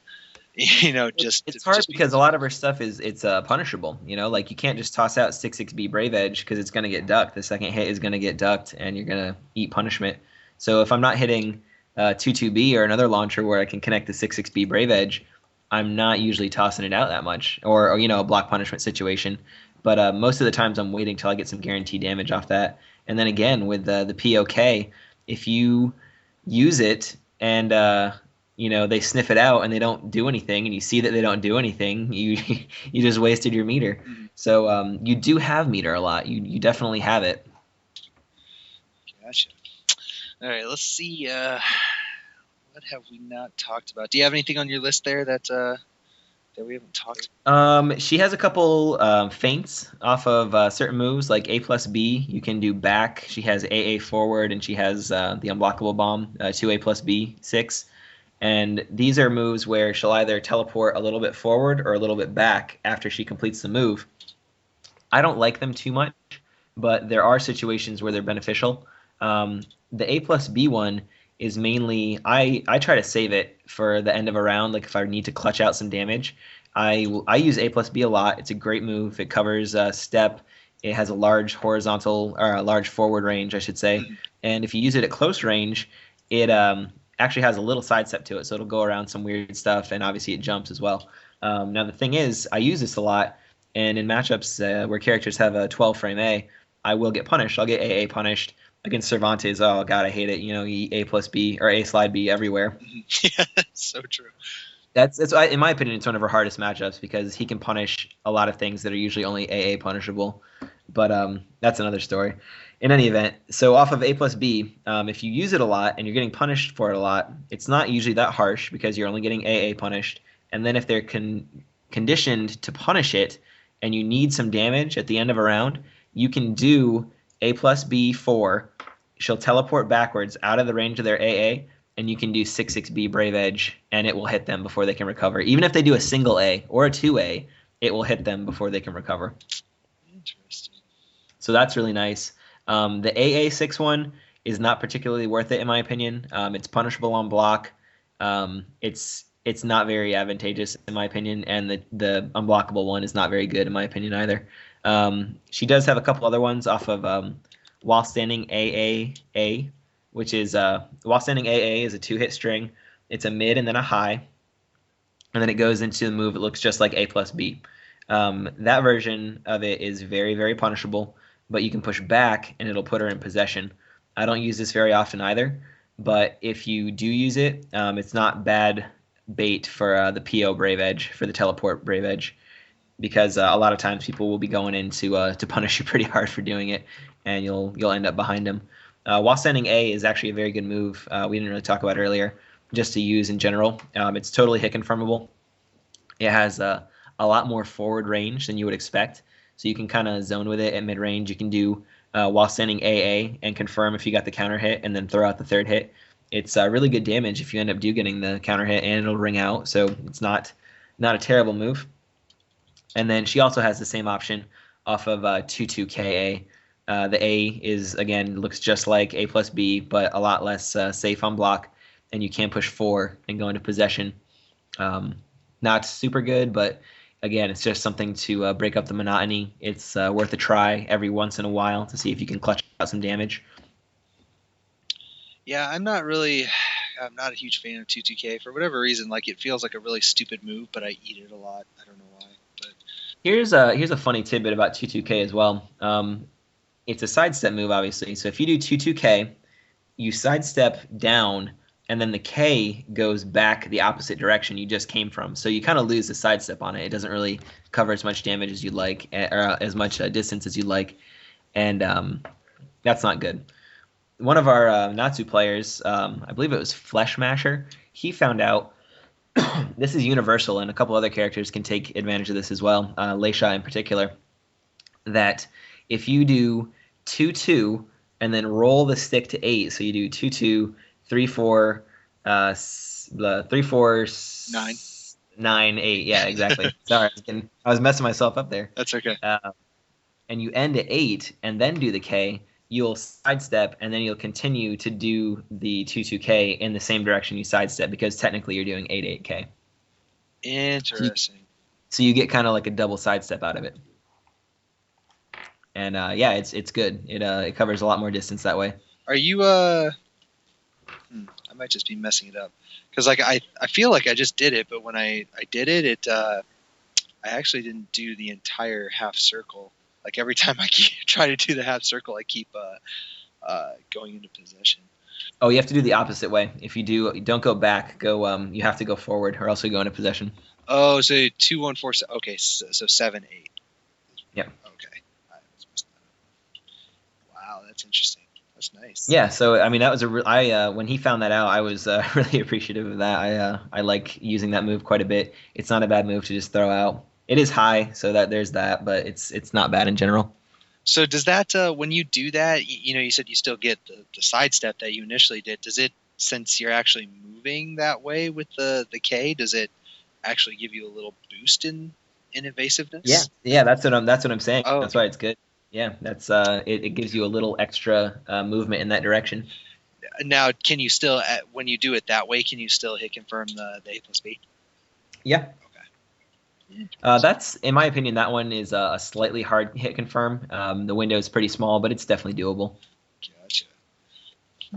Interesting. Okay, so I guess we were just kind of bouncing around your notes. Any other things that you have? The only thing. Oh, sorry. Go ahead. I was gonna talk about like her guard gauge game, which isn't superb, but she does have a lot of options that are safe, that can whittle away at the guard gauge, and that's really nice. Basically, they all revolve around moves that cancel into the fast A, and so those are moves like while standing B, 4A plus BA, 6KA, and then like 2BA. The thing with these moves is they're designed to be bait for counter hit. So you do the first move, say you do 6K, and then there's a window where you can still do the A, and it's very big. So you're kind of waiting for retaliation on the K, and then the A comes out really fast and will counter hit people. You get advantage. You can do a mix up, whatever. Mm-hmm. But the thing with these moves is, if you do not delay them at all, they have to block both hits, and they're super safe. They're only -6. And a couple of them do decent guard break damage, like 6KA, while standing B, 4A plus BA. Those both do decent guard gauge damage, and it's at the advantage of being really, really safe on block. So they're not bad moves to kind of like work the gauge with. Another one of my favorites is 6B. It's just a forward stab. It's again, it's a stab move, so it does not fail to most auto GIs. And the really interesting thing about it is, even though it's a vertical, it tracks 100% to your left. They cannot step it to your left. They can step it to the right pretty easily. But if you catch them going the wrong way, it'll hit them. And it's +6 on hit, so it's a good move.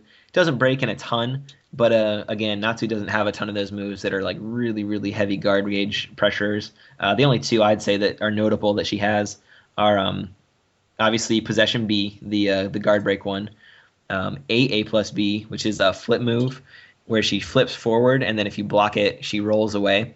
It's safe against most characters. There are a couple characters that can punish it, notably like Mitsurugi. He can punish it really hard. And then I'd say 6AB is also really good at working the gauge, but at the expense of it's unsafe, it's -13, and it's a pretty easy just guard as well. Interesting. Yeah. So I guess along. No, I guess we already talked about that.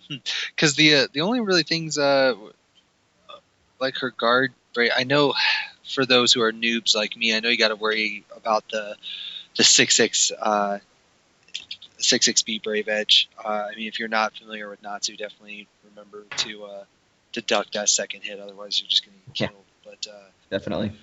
But it sounds like most of the stuff that you're talking about, I mean, it's not like hard hitting stuff. Like I think most people, when they think of guard, breaking down the guard meter or whatever, you think of 6-6B Brave Edge, you think of Possession B, stuff that shines, basically. Exactly. But a lot of the stuff that you're talking about is the complete opposite. It's just like pokes. Yeah, it's nice. Like she's not a character like some of the other ones where you can get them flashing in one round, or you might be breaking them at the beginning of the second round. It's nice when you can kind of work it, and then they're probably going to be red by the end of the second round, and you can either break them then to finish it, or take advantage of it in the third round. But they're just moves that they're part of your regular gameplay. You're going to be using them anyways, and as long as you don't delay them, they're completely safe. Like you can't be punished for trying them. Which, unlike a lot of other characters, a lot of their guard game is unsafe. I know Nightmare is kind of notorious for that. Interesting. All right. So, any other moves that were noteworthy, not just for the guard gauge, but for anything that you think of? 6-6-AB is a wonderful move. It's fast. Number one, it's 16 frames. It's the first hit is high, and the second hit is the running forward stab. It's completely hit confirmable. So there's like no reason. The second hit is very unsafe on block. It's -16, so most characters can punish it.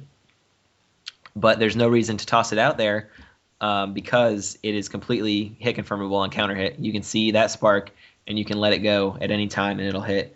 So it's a great move to just fish and zone with. It's not bad at all for that purpose. Nice. And you mentioned earlier there were certain Oki situations where you can get it. So yeah, exactly. Let's see. Oh, one thing that I did want to talk about real quick. We mentioned her Brave Edge grab. We talked about that a little bit. Are there any off of just like her normal grabs? Are there any other like I don't know, maybe tricky Oki things or anything that you can play games with? It looks like off of her regular B grab, just her regular B grab. You can do some cool stuff there. 6K will hit grounded. If they roll away, 4A plus B bomb will hit grounded. And then a lot of times I like to do 6B plus K, which is the roll. You roll forward and then do whatever you want. If they wake up, you can do another grab. You can go right for the 6B plus K, the BBB, which is the 2-hit flip into the lightning dive thing. It's always fun when you catch somebody with that. And again, that move we didn't really talk about. She has so many moves that are like very, very, very situational and matchup situational, where you're not going to use them against every character, but the matchups that you do use them in, they come in handy. And 6B plus K BBB is one of those because characters that zone have high zoning tools, things like Ivy 6A or Nightmare or Siegfried, AGA, stuff like that, or 6-6A. If you sniff one of those out and you roll forward and do the BBB, it's a huge chunk of damage. It's I think it's 80 damage on its own, or maybe a little bit more. Yep. And then the really interesting part about it is she has a couple of these moves. That's one of them. So after the lightning dive, 6A plus B into possession A6 is another one where it looks really strange. If you do a 4A plus B bomb after these moves, and they are not guarding low, if they're just holding guard, it looks like they're still on the ground, but they're technically standing. It probably works out in the system where they're standing for like one frame, and because they weren't guarding low on that frame, they get launched for the full launch. Where I think a lot of people think, oh, I'm going to hold guard. If it hits me on the ground, it's okay, and then all of a sudden they're in the air. So you can play a couple interesting games with this by doing that and see how they react to it. And if they get up standing low, a lot of times you can do a small step forward into the unblockable bomb, and then they're not ready for it. They just eat it because you have a lot of advantage when you hit either of those moves, the PO A6 or the 6B plus K BBB. Is it worth doing any of the other options out of 6B plus K? No, not in my opinion. They're not very good. You got the you got the shitty version of A6, and you got the K2. And K2 is okay. It's not a bad move, but it's not a great move. You can use it regularly, like not out of the stance. You can just do K2, and it's okay. It tech jumps. It does decent damage. It's a natural combo. Pretty slow, and pretty linear, but it's there. I guess that's something. It's there.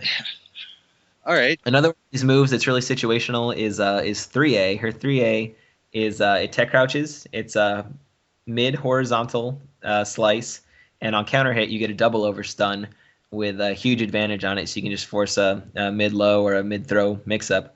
I don't use it a ton. I will use it in certain matchups a lot. Ivy is the one I just found out recently about this, that it really shines in this matchup, because a lot of the times where Ivy is going to do 3B or 2-1-4B for her sidestep evasion after things that are safe on block.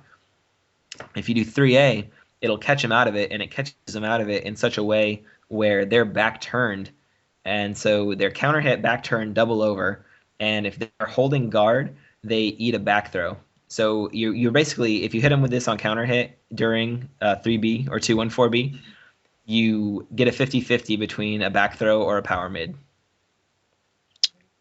Interesting. And so really strong against Ivy. I don't know that it has a ton of merit against a lot of other characters. Anybody that has a sidestep evasion move that they would want to use like that, obviously it'll be good there. But it has a lot of small forward range. You have to be right up in their face to use it.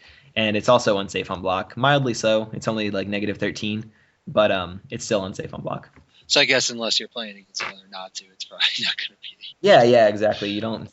Natsu, Cervantes, and Ivy are like the three big low frame punishers in my opinion. So just out of curiosity, obviously this isn't an Ivy podcast, but what is it that she has that's really quick that's really her Ivy lick, the 6B8, the one that snatches them out of the air usually. That into the kick, the low kick, is a natural combo, and it's 12 frames. So it doesn't have a ton of forward range, so you kind of be like right in their face when you use it. And the input is such that you got to be pretty spot on to hit it at -12. But it's a chunk. It's it's over 40 damage when you hit it. Interesting. Yeah. All right. And it's the same thing with Natsu. Like there's a lot of things that are -10 that she can punish, but it's pretty hard to hit that -10 punish on things that aren't more. If it's a single hit, you really have to be expecting it to get that A6 off. Gotcha. So is it just her? To kind of go back a little bit, what is it? Just her? I think you said her B grab, right? That kind of opens the door. The B grab gives Godoki. The 6/6B plus G, which is her command throw, which is great. It's got a smaller break window, does 65 damage. It does not have the best Oki. They're a little bit too far away to do anything really great. Again, you can probably do if they roll backwards, you can hit them with the 4A plus B bomb. But other than that, that's it. The regular A throw does not give any Oki. The A plus G Brave Edge throw is decent on Oki as well. And it's, like I said, she doesn't have a great Oki game outside of the things we just talked about. So like 6K, I'll usually toss out a 6K just to see if it hits him or not.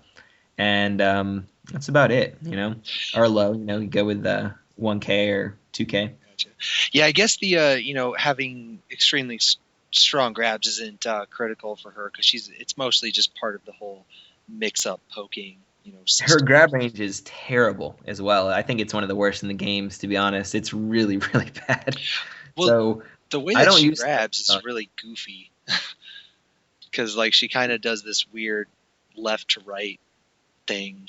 I don't even know how to describe it. Here's a funny thing about Natsu. Her grab range is terrible, but her block stance, if you watch when she blocks, she holds her hand out in front of her, which actually extends her hitbox. So she can be grabbed further away than a lot of, like if you're not holding guard, you can be grabbed further away than if you are. So it's kind of like counterintuitive. Like there's times where I get grabbed by a character that like doesn't have the best grab range from stupid far away, and I'm like, oh my God, how did that just happen? It's really annoying.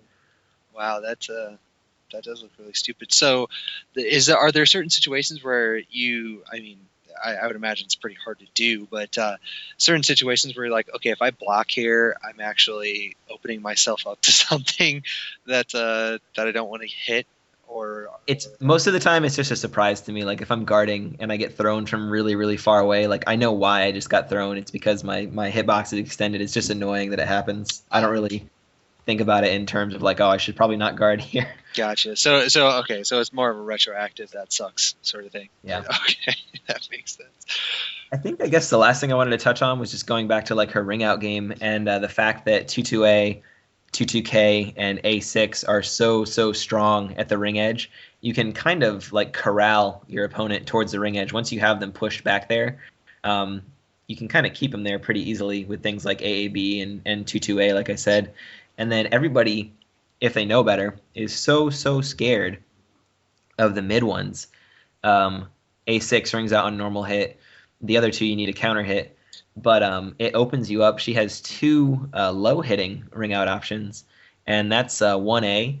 And 1A I don't use really at all, aside from trying to fish for a ring out for it. And one of the reasons I don't use it at all is because I want it to hit when I do use it. So I think that if they haven't seen it the whole match and I use it one time when they're really, really afraid of a mid, it might catch them and it might ring them out.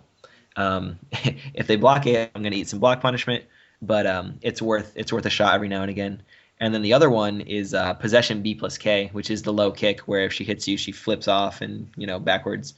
But if they are right up against the edge, that will ring out as well. So she has two really strong low options to ring out, and she has a ton of mid options to ring out with people's back to the edge. So it's good to have. I guess I should say that the hover A is a low that rings out as well. That's okay. The hover stance, like the Yeah. Okay, gotcha. Yeah. All right. So, well, I mean, to be completely honest, we pretty much hit every topic that We did. that I had on my list. So, Much else we can talk about. so was that it for your notes that you had on Yeah, there? we pretty much covered everything. Like just going over, like I knew your format for going over, Yeah. punches and this and that. So I kind of had everything set up like that, and we pretty much went over everything. Awesome. Yeah, that sounded really thorough. So I guess just kind of an overview or kind of a wrap up. If you were to suggest or kind of tell us like a newer player, like what would you tell them for like her strong points and maybe her weaknesses, like kind of just like a cliff notes version, so to speak. Like what would you tell them that they need to focus on and then be careful about? I would say don't rely on bombs or hover stance or anything that transitions into possession too frequently. Everybody thinks it's safe, but it's not. Um, you're going to get really frustrated after a while if you rely on bombs because they're great at low level, and then you'll find a point where it's like, shit, I can't do damage anymore. So if you base your game on that, you're going to get shut down and have to go back to the drawing board. The most important thing, I think, for Natsu is to learn proper block punishment because she can block punish in so many situations where nobody else can. And as an extension of that, learn how to just guard well because it's a very, very strong mechanic for her. And other than that, just stay. She can play however you want her to play. You can zone. You can be right up in their face. You can be mid range. Don't get impatient and think that you have to be right up in their face the whole time. You can kind of play the game you want to play. Gotcha. Very nice. So with that, thank you very much for coming on and learning everybody about this character. So before we started, talking, I said that I had a little bit of news about this podcast, and I guess it's more exciting for me than anybody else. But I actually finally got off my ass and ordered some capture card equipment. So Oh, I have the capture card. It works fine. I already tested it, but I actually need an alternate cable. But a couple things along that, and I'll actually invite you, KB, to do this kind of retroactively. But for future podcasts, not for this one, but we will start to have video. I am really crappy, so you'll probably just see me mashing buttons in practice mode and trying to display the moves that we're talking about. I'll try to do that as best as I can. But I'm also gonna start recording matches and stuff. I want to get some. Hopefully some show matches going on. I'm going to talk to some players and see if maybe we can set up some recordings for online. But just for shits and giggles, I do kind of want to throw out a 1st to 5 challenge for all of my podcast guests and just see how quickly they can mash me up. Because I'm going to be honest, I don't think there's really any video out there of me. So for those who really want to see how bad I really am at this game, you can. And like I said, I don't have the capture equipment set up quite yet how I need to, because I can only view it on my computer right now, which obviously creates some lag. So I need to have some splitter stuff going on. But once I get that set up, KAB, if you want to come own me 5-0, I'm totally cool with that. Especially since Natsu is like one of my worst matchups. But we can do that. But I just want to let everybody know, because we've gotten many comments, not just with the Caliber podcast, but also with the Tekken ones. People want they want their video. They just want it. So hopefully we can get some match footage and some practice mode footage to kind of help everybody out if you're more of a visual learner, so to speak. But along the same lines of that, even once we start doing that, I want to promise everybody, as I've always been doing, the MP3 will be available for download for free. As always, we'll have the YouTube video portion of it for those who think that it's easier just to click on the video, and it's just easier to share YouTube videos just because YouTube is the monster that it is right now. But I will have that the MP3 option for those that want to pursue it. So just a little bit of kind of a random news for everybody. Like I said, it's probably mostly interesting for me because I'm going to be the one recording and whatnot. But hopefully that everyone can enjoy that. So that's the news I have. That's all that I have for Natsu. So hopefully, once I get this equipment set up, maybe I'll have another video with KAB just going beast mode on me. But aside from that, that is all I got. So if you, sir, have any shout outs or any last words or comments, by all means. I don't have too much. Just looking forward to seeing everybody at the next tournament. Keep the game alive. Absolutely. Well, yeah, and usually I have people do the little rant section, but since you did one for Tekken, I won't make you do that for Caliber. So. Hello. I don't have any beef right now. I'm good. Well, it's post Evo. There's no shit to talk right now. Right? I know. I know. Oh, hold on. I have to apologize to all of America because I had my chance to take out Shining Dakopon out of the tournament, and I blew it. You blew it. I blew it. How close was this chance? Are we talking you just played Long story short, I won't give you the whole breakdown. I won the first game. He won the second. In the third game, I was up 2-0, and I blew it. You blew it. Man, you pulled a Zhang, man. Dude, I'm like the best at blowing 2-0 leads ever in the history of fighting games. I'm the best at doing that. So yeah. I'm sorry. I apologize to you for apologizing to America that you had to do.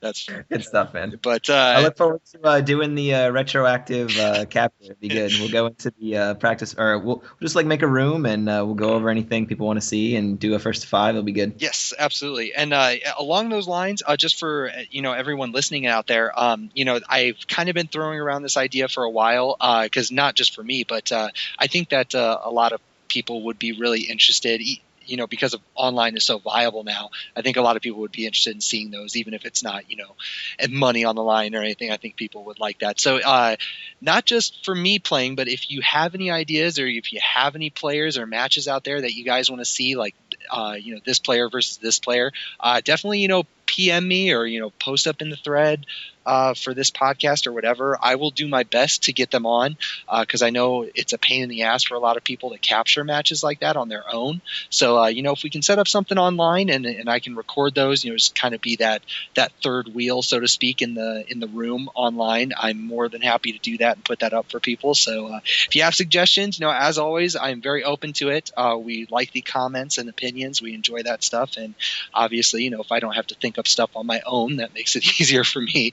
So with that, that's all I got. So from me and for KAB, thank you very much for listening. Unfortunately, I don't know who's going to be next it's always a surprise who the character is next, but probably expect another character that you see a lot of out there. So who knows, maybe Patroclus or something like that. So anyway, thanks a lot for everyone for listening. And again, if you have comments, post up in the thread. And aside from that, we will catch you next time. Have a good one.